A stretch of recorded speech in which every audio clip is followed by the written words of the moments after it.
Peter's on the block. Today we have a truly special guest. Last Tuesday marked Korea's very first Aerospace Day. And in line with this meaningful occasion, we're joined by a beloved figure in Korea, the host of Into the Universe with 항성 on the popular YouTube channel Unreal Science, 안될과학, a science creator and PhD in astronomy, 항성 Dr. Kang Song-ju. 항성, let's hear your voice. Thank you for inviting me here. It's really too happy that I joined the ARIRANG Radio. Oh, thank you for coming. Woohoo!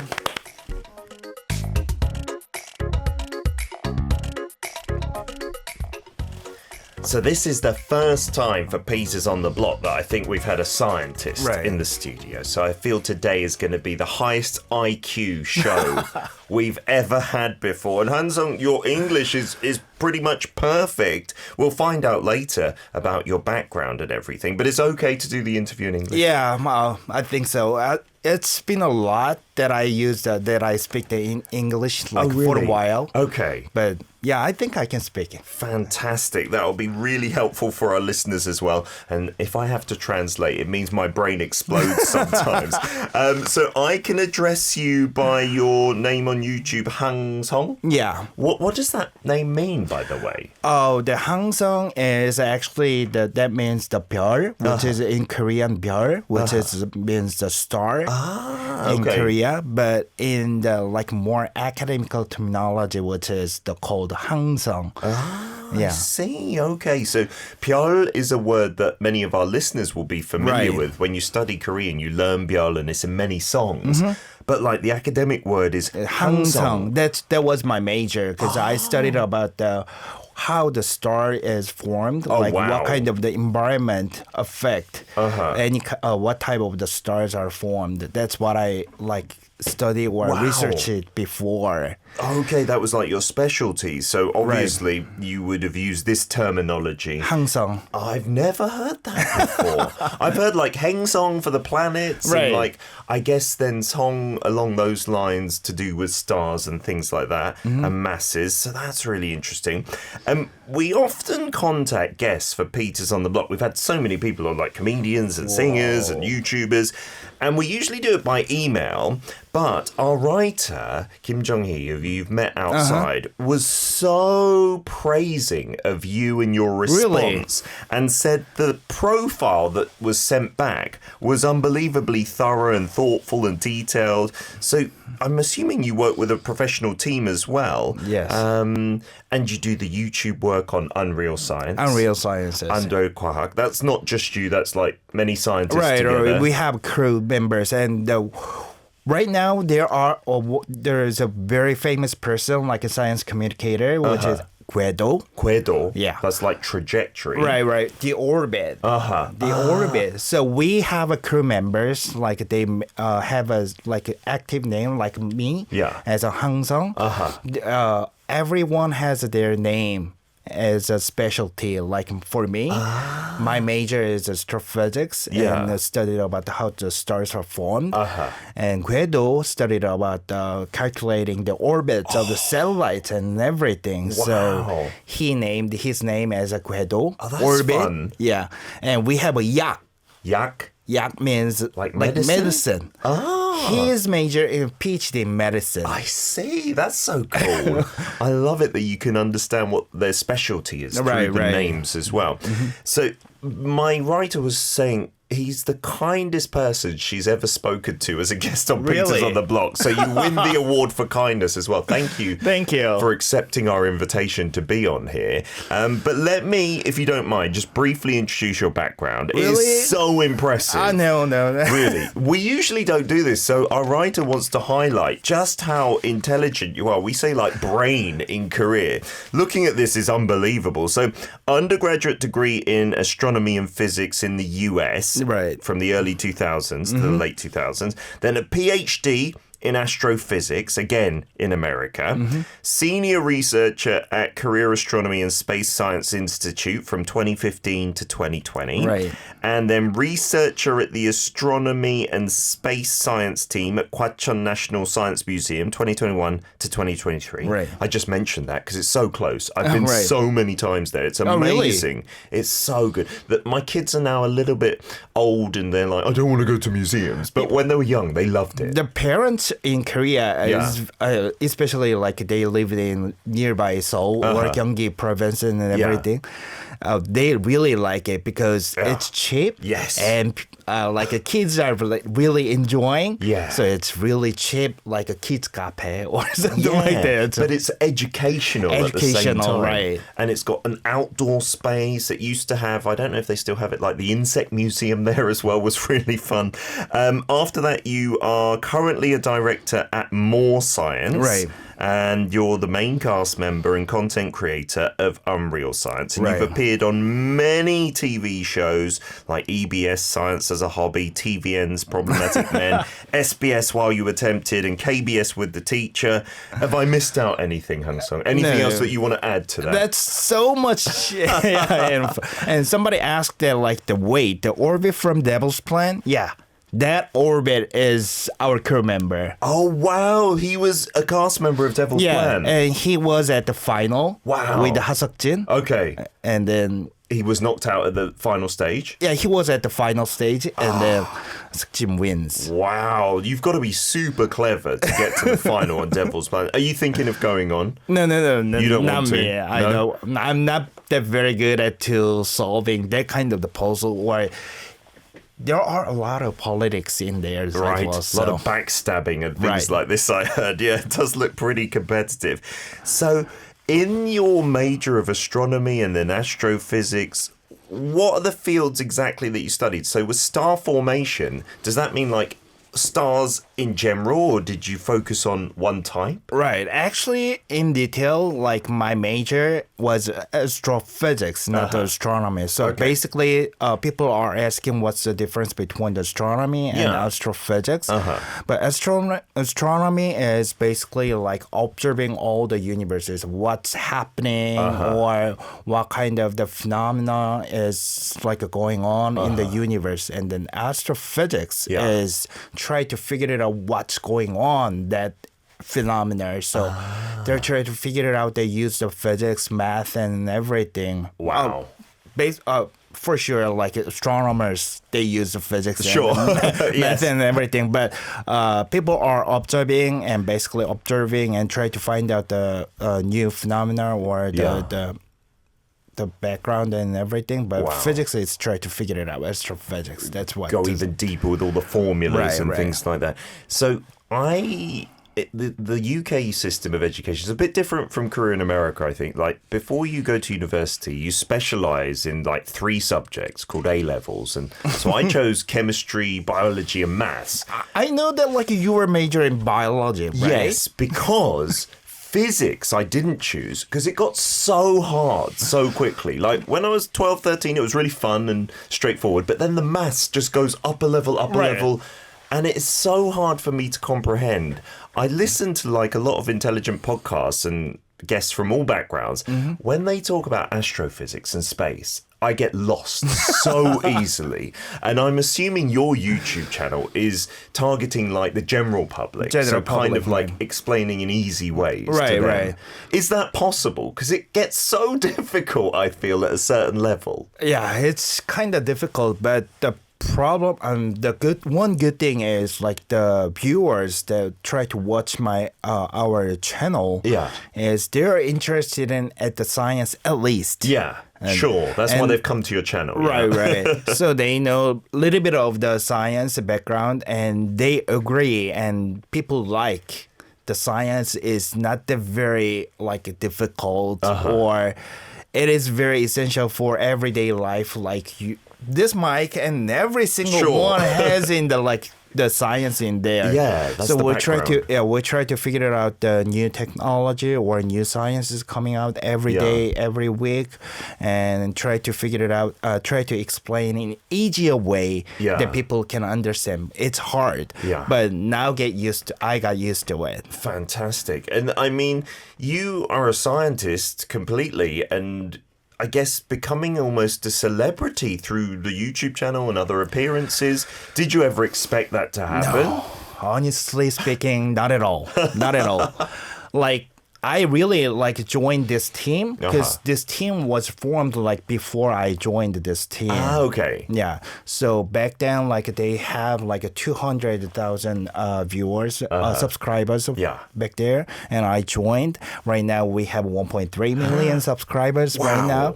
But during the meantime, what I impressed from the team members, the previous crew members, were they're talking about the sciences. Yeah. And, and everyone knows that it's very difficult. But they're speaking very in funny way. And they actually, I can see that they're enjoying it. So I want to do that one. I want to communicate with my subject, like a space universe and space exploration with them in that way. So there's one time I really had to meet the chance to meet the orbit one time by accidentally. Wow. Yeah, and I talk about what I dreamed about and my major, and my trajectory of the life was pretty similar what orbit has been experienced.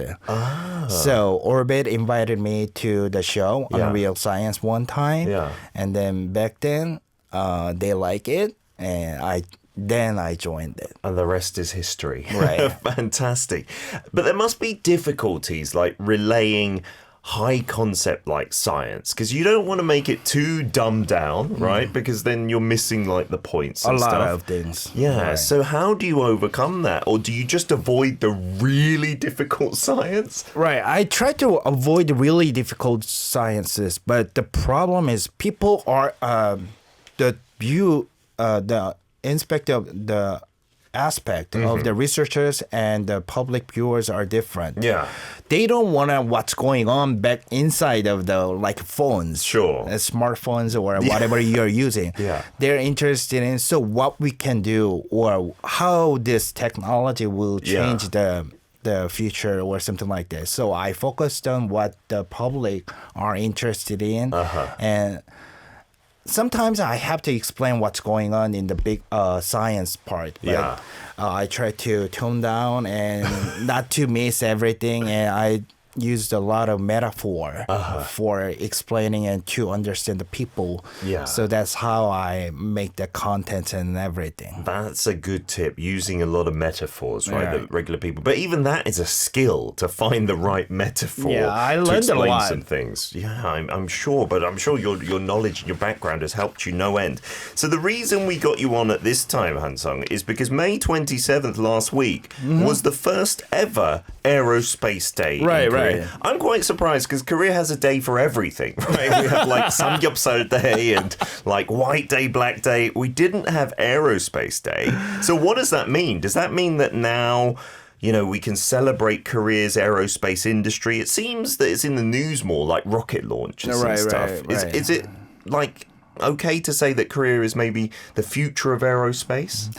Right. So National Space Day was May 28th. And last year of the same day, there's a Korean version of the NASA, which is KASA, was established. That means we now are trying to focus on what we are going to do by government, and space exploration is one of our future work and future missions for the national future mission. They admit it and then they establish it. So since then, this is the first National Space Day, and when the CASA was established, and there's a lot of the lectures and the carnival or something like that. Oh, wow. And all around the... Lots of like festivities marking festivals, that days. Right. Fantastic. I'm guessing Gwacheon must have been busy. Gwacheon was there, time. and then Daejeon. They got the Science Museum down there. Yeah, there's a Science Museum, which is the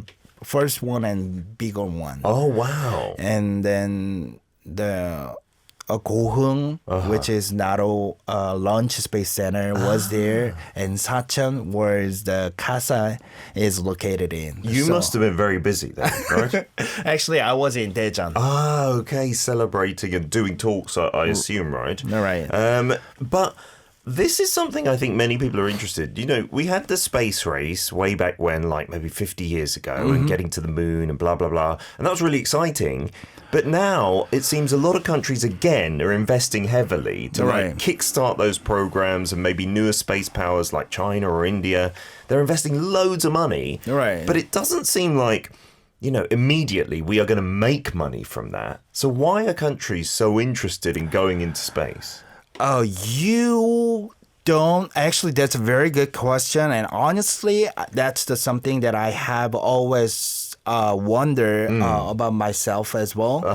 But you were enjoying all the internet and like even the pillow with the latex. Yeah, of course, we everything, love that. and the microwave, Of course, everything was developed by the. Space program, space exploration program. Oh wow, latex and microwaves. Right. So everything, what you feel very comfortable or very convenient, that's all developed by something that was tried to develop the space explorations. Wow. So even though you don't get the benefit right away, but you definitely will get the benefit in a very soon. Yeah. And space exploration is very important because a lot of the strong countries, strong nations like in United States or Russia, China, and everyone, they're focused on the space exploration because there's a lot of things that we have to do and we can make the money. Yeah. And there's a 의무. We have like a duty. Yeah, duty for that you have to serve as a strong nation or leading nations for other countries and something like that. So space exploration is like an if I compare it, it's like a metaphor. Yeah. When you're kids, I think you have kids. Yeah. So your kids like the pops or they love the toys and everything. Absolutely. But when they grow up, they don't need the toys or pops anymore. That's they need true. cars, houses, or something like that. Yeah. When you invest space exploration, that means your nation leads the other countries or your nation is very grown up. So you need something else like toys or other than toys or popsicles or something like that. You need the next step. You need the cars. You need the houses. Like in space exploration is something like the cars or houses. Oh, that's the next kind of frontier. Right. Wow. So, yeah, we've seen a lot in the news, even in Korea, about Elon Musk and going to Mars and SpaceX and stuff like that. And we've seen sci-fi movies, you know, colonizing like space is the next frontier. And some people are like, and I'm like this. I've said this on the show many times. When we do space news, I'm like, I'm happy on Earth. I love being here. I'm so, positive about all nature and things like this. I don't need to go into space. It's my kind of thing. I don't need to go to the Mars or the moon. Yeah. But I really want to go to a space station. Oh, at really? least. Yeah. Maybe not further than that, but a space station is enough. But I guess for the human race in terms of long-term evolution, is that something that's essential to get off planet Earth and explore? Elon Musk very insist, and we have to be on multiplanetary species. Right. That's because there's something, the comet or something meteor can hit the Earth. Sure. Or natural disasters such as a super hurricane or very a big tsunami or super volcano, we cannot control the natural disaster or something like that, right? Yeah. If something that happens, if we have two different civilizations or something like that on Earth and the other planets, then we can persist like all our civilization, not only Earth but also in the Mars or other planets. Yeah. So the meaning of the Elon Musk, the goal of the Elon Musk, what he insists is we have to be a multiplanetary, so our civilization have to keep going on, like for the future. Yeah. Because there's a destiny that like the Earth has to be destroyed at some stage. Some stage. Hopefully not soon. It's not gonna be. But people can sometimes do the very crazy things like in the Third World War or something like that. It's not very stable at the moment, right? On planet Earth. And I don't think we have time to go to Mars just yet. Right. But fingers crossed. Yeah, that's kind of the big picture view, isn't it? Mm-hmm. Why don't we listen to a song, 항성? This is your pick for today. I use Never Ending Story. Why have you chosen this one? Because Never Ending Story has a lyrics, and which is very good meanings. A lot of things that like our space exploration has very hard time, but there's a lot of things going on, and we still always try to be a space leader in the time. But if you read these lyrics very carefully, that fits a lot. Oh, really? Yeah, that fits a lot. It's actually talking about the lovers between two lovers. But if we put our goal for the space exploration and the goal in the career, that fits as well. So listen very carefully and think about it. All right, think about it. Don't just listen aimlessly. Never Ending Story from IU. We'll be back in part 2. We're back for part 2. Peter's on the block. I use Never Ending Story. I hope you listened to the lyrics well. We do have loads of messages from you guys. I didn't know we had quite so many science fans. And we got some of your fans on board as well. I think Pada Hengsong is somebody who knows you and is amazed by, I think, both your English and my Korean. You don't usually speak English on the channel. It's all Korean. Aimlita says, I do like the channel Unreal Science, but sometimes you don't have English subtitles. Oh, does that mean sometimes there are English subtitles? It's like if the orbit runs invite the very famous K-pop idols or they reviews the Devil's Plan or something like that. Yeah. And there are a lot of fans from the outside of the Korea. Sure. So sometimes we offer English subtitles, but usually don't. Okay, because she says when you don't have English subtitles, it's too difficult to understand. Yeah, because Aimlita speaks a bit of Korean, I believe, but maybe the science Korean might be trickier. So we are planning to make a English channel. Oh, wow. Yeah, separately. Separately. I'm probably be hosting and try to explain the news, and you probably I'll try to invite you. Anytime. Hangsung, really, anytime. Not from my science background, because I studied science. Commentary. But I don't remember anything from my degree. That's fine. Okay, so good. That's why I need you, because you can ask anything, whatever you can curious about. You don't want to know. Like a layman, like a regular Joe. Right. Okay, fantastic. I would love that. That would be so interesting. Matahari from Trinidad and Tobago says, my question, is it true that a full moon affects your emotions and mental state of certain individuals?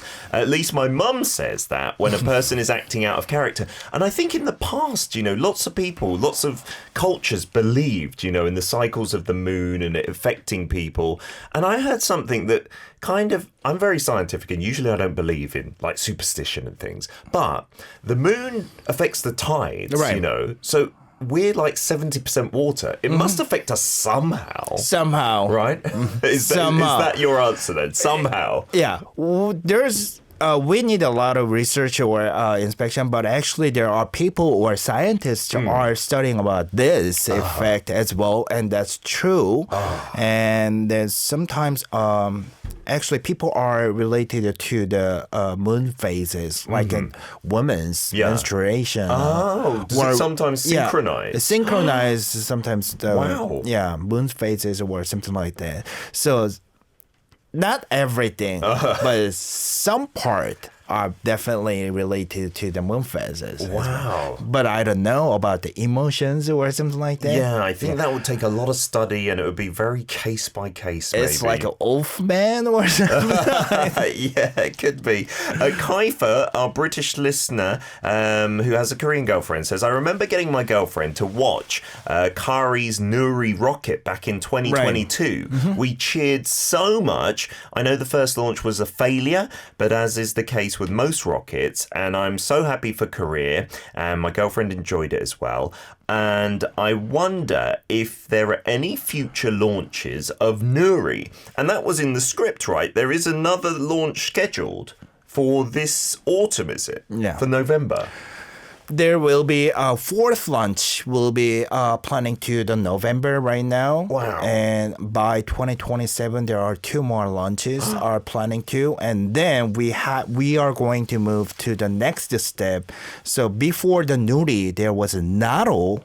Yes, I remember. Naro. And right now, the second version, second stage is the Nuri, and we're planning to and making, actually developing homegrown version of the larger rocket, which can send the explorers to the moon and the Mars and deep spaces. That's amazing. Yeah, so we're developing, and that possibly can be seen by 2030. Oh, fingers crossed. Korea is usually good at keeping to deadlines. Right. My home country, the UK, is always late with everything, so I would not trust that.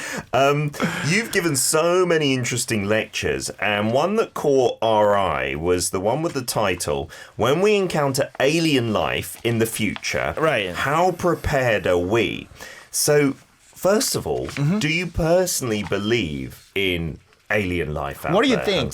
So I am so interested in so many people's opinions and podcasters, and I've heard so many different things, right? Some people say if alien life was out there, advanced alien life, then it would have found us already, right? Right. And then some people say, well, there's got to be some alien life, but it might be underwhelming. It might be like single-cell life. Right. Then I don't really care, to be honest. But I love science fiction, like Hail Mary Project. I don't know if you've read any of these books. Or Three Body from the Netflixes or something like that. I haven't read that, but I'm so hoping there is. Like, I really want that. And Contact, that film was really interesting. I think alien life might exist, but it might be completely not what we expect. Right. Like, not from the movies. We don't know, actually, right? Yeah. And people, and actually most of the scientists, and astronomers and other scientists, are definitely believe, based on their science background, there will be extra life somewhere out there, right? Somewhere out there, because they understand how the universe, how big is the universe is. So if the universe is that big, it's impossible that other planet or some other places does not have the life. That would be ridiculous, right? If it's just us, right? But we're talking about the life. Yeah. We know that all the life from the Earth, and even cells, they're made from the Earth. Yeah. But the other planets or other somewhere else, we don't know what type of because we're using the basic things as a DNA. Yeah. But could be different. Completely different. Completely different. There's no rule that says it must be DNA or must be carbon based or anything, right? Right. Wow. So I believe definitely there will be the life in outer space. Wow. But even in our solar system, in Enceladus, which is the satellite of the moons of the Saturn. Oh, you believe there could be something there? That's possible. And one of the moons of the Jupiter has the name of the Europa. It has a lot of oceans. Wow. Because the outer crust is a very big ice, very thick ice. Wow. But inside of there is the 열수공 심해. It's what? I don't have any idea.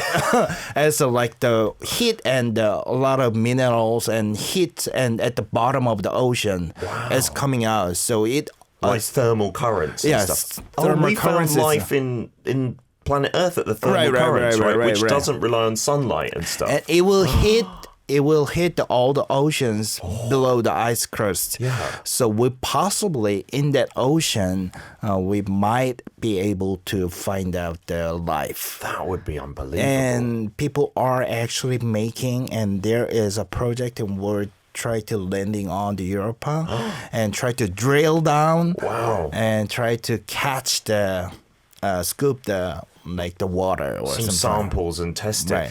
But along the lines of your lecture, do you want us to meet alien life? Or if I phrase it differently, would you be excited if alien life visited us? I've heard things like, if that happens, they would be so advanced, they could destroy us straight away. So maybe it's not a good thing that we meet them.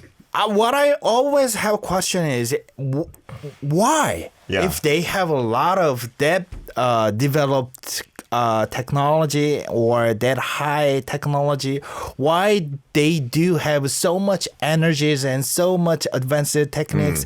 Why do they visit? Why do they need to visit Earth? It's like a waste of time. That's for them. like we visit like a prehistoric time or something like that, right? Why would we put so much effort into it? Do you want to go to the prehistory, and what do you want to expect over there? I guess it might be interesting, but there would be more higher priorities, right? Like going to futuristic, more high-tech places, right? Right. So maybe we are on the list, just low on the list of their priorities. Right. Maybe they know about us. So if you had to give us one tip, what should we be doing to prepare for that? And do you think we should be preparing? Yeah. Is that a waste of time or not? No. We have to prepare. Actually, even if like some aliens not to visit us, we have to think about we find out the life in our solar system as well, because there's a high probability that we could find the life in our solar system as well.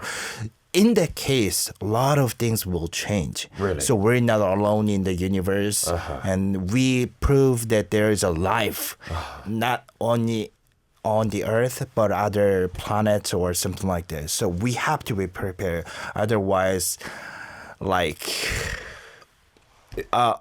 the weird religions and every single life and fake news and everything, and people are getting distorted, a lot of wrong informations, and they will expose wrong information and bad information as well.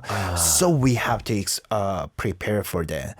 In the case, that's why science communicator have to be very important role at the time. That's because they have to explain what's going on to the public. Because scientists and expertise, they don't know how to communicate with the public or something like that. Sure. So in that case, the science communicator have to do something very important part of it. That would be a huge role, wouldn't it? Like building the trust now. So that is kind of preparation, I guess. Like having a YouTube channel and, the experience of communicating these ideas, that's perfect for when we discover aliens. Fantastic. As a science creator then, you must have received so many comments and so many questions. Right. What ones maybe stick out in your mind, Hang Song? Oh, actually, I have a lot of weird questions and very interesting questions during the contents, but the comments that I was very impressed is that's the actually motivation that I become a science communicator, because when I was in the US, and there's a star party every month or things, and to the show the stars or planets to the public. The night sky. Oh, wow. With the telescope. Yeah. And people are in Korea. Yeah. You visit to the Gwacheon National Science Museum, and people bring their children and they go into the program, and parents are taking rest outside of it. We used to do that with my son. On the weekends, he would go, we would rest. Right. But I was very impressed that people are kids are running out all the way, and they don't interest in, but the parents are very focused on what I explained. That was very different to me. So I asked to their parents, and why are you so interested? Are you interested in about the space or something like that? And then they answer me, all the family has their own version of the words that to the kids. Oh. And my words is not their family's words. So getting a different point of view. Right. So they listen it and they digest and what I'm talking about, and they explain to their kids in their own family words. In their own way, so they can understand better. Right. That's just very similar with the science communicator, right? Yeah. So the expertise words are very different, and people public are not interested in what they are talking about. So in the media, during the meantime, the science communicator has to do something to translate their words to the public. That's like what I'm doing. The in-between. In-between. Oh, that's really intriguing. So, I mean, the channel is doing so well, 1.3 billion subscribers.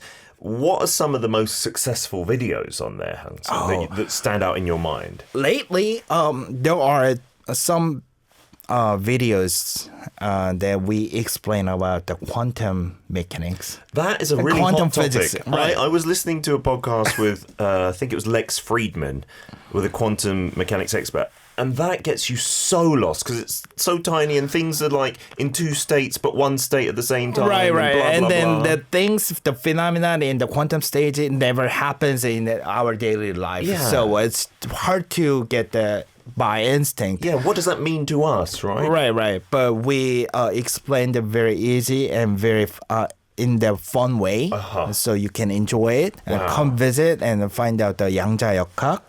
And then recently, they're very interested about the space exploration, Elon Musk and SpaceX. I have one time to visit the SpaceX. Oh, fantastic. Yeah. So you can talk about your experiences on the in channel. The California Hawthorne. And I went there and I saw the Falcon 9 and all the engines were making and everything. That was very good. And then they're very interesting. So I do the live show whenever they do the launch Starship. Oh, fantastic. Or very important space telescope or something like that. I always broadcast and people are coming and then enjoy that one very much. You're explaining in real time what's going on and the implications and stuff. And then just briefly, before we get onto a quiz, Hansel, Elon Musk, I think, is so interesting. Right. And he's been a bit divisive recently with politics and stuff like that. But do you feel like on a scientist's level, is he really an unbelievable innovator? Is he doing some important things? I do. Yeah. That's because he has a goal. Yeah. And he always say that what I'm going to do for the next one decade or in 5 years or so. And he always making that happen. Wow. That's the point that I really impressed to the Elon Musk, even though he's crazy. His personality, I'm not talking about his personality, but what he's planning and making that happened to bring the real world. Yeah. That's the point that I really impressed about him. Yeah, he's got some amazing ambitions. And if even 10% come true, that would be an unbelievable future we would live in, right? It has been so fun, Hansong, having you on the show. And Me too. Really hope that you come back again. We still have a quiz and a little bit more time. Quiz? This quiz is related to your area of expertise. Our writer tries to make it a little bit interesting, so it's not an easy one to get right all the time. So it is optional. You can say no if you're worried about getting it wrong or ruining your reputation or anything like that. But if you say yes, you could win some great prizes. We have some vouchers for 150,000 won at the cafe. We also have terrible prizes, I will take a selfie with you. That is also a prize. So it's random. But would you like to take the quiz? No pressure, yes or no? I cannot find any reason to say yes, to say no. Good. That means we're going to do it. All right. But I looked ahead and the quiz is kind of your area of expertise, but kind of not really too. But I think you'll be okay. I think you'll be okay. Okay. All right, here goes. So, today's question is linked to Korean folklore. there's a sad love story of two people separated by the Milky Way who meet only once a year on the 7th day of the 7th lunar month during Chilseok. These characters, Kyonu and Jingyo, are linked to the stars Vega in the Lyra constellation and Altair in the Aquila constellation. Right. Wow, it gets quite like astronomical there in the story. Actually, really. Wow, that's interesting. You're familiar with this legend, right? In Korea, Yeah, I this is heard famous. about that, right? Okay, so here's the question. In this legend, what were the occupations of Kyonu and Jingyo? What did they do? What were their jobs? See, our writer makes it difficult on purpose. Right. If it was just astrophysics, you would get it right straight away. So, do you remember from the story what they did? Gyonu Yeah. was raising cow. Oh, okay. I don't know. How can I say it in English? No, that's good. And Jingyo was making clothes. Oh, is that your final answers there? Yeah, And so, sure? I'm sure. Pretty confident? I am. Yeah. Well done, amazing. Yes, so Kyonu, I guess you could say a cow herder, raising cows. And then, making cloth and clothes. Jingyo, a weaver. Wow, that is amazing. Fantastic. Right. And the star information in that story, that's pretty cool. Yeah. I didn't know they did that. They were separated by the Milky Way. Okay, so as you got the question right, you pick out a ball. That's good. I hope you get a good one, please. All right, if you open it up, Hangsong, and then read out what it says on there.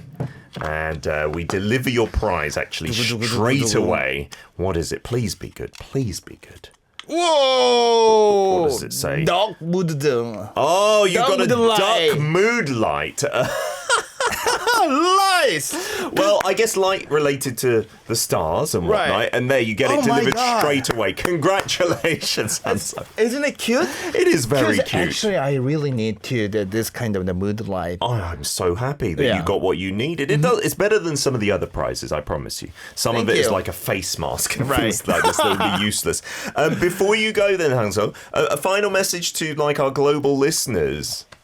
It's very fun, and it's very honored to talk with Peter. Actually, I'm a very long time a big fan of Peter because I mentioned about him. I talked about him as well. Are you on the platform Clubhouse when it first became popular here? And you were doing talks on there, and I remember doing some talks. I was so touched by that. Thank you. So, and since then, I really wanted to meet Peter at one time, and finally today was the day that I talked with Peter, and I enjoyed the time and invite me sometime later. Every time you need to learn about the sciences and something like that. I would love it. I would love to do a deep dive on certain topics when there's some science news, Hangsong. It's been so fun. Make sure you guys go and subscribe to Unreal Science. As Hangsong said, maybe launching an English channel soon. Yeah. So watch that space. Good luck in all your future endeavors. Thank you. Hangsong. Thank you so much. We're going to leave it here for today. And this one linked to space and stars, Nell's white dwarf,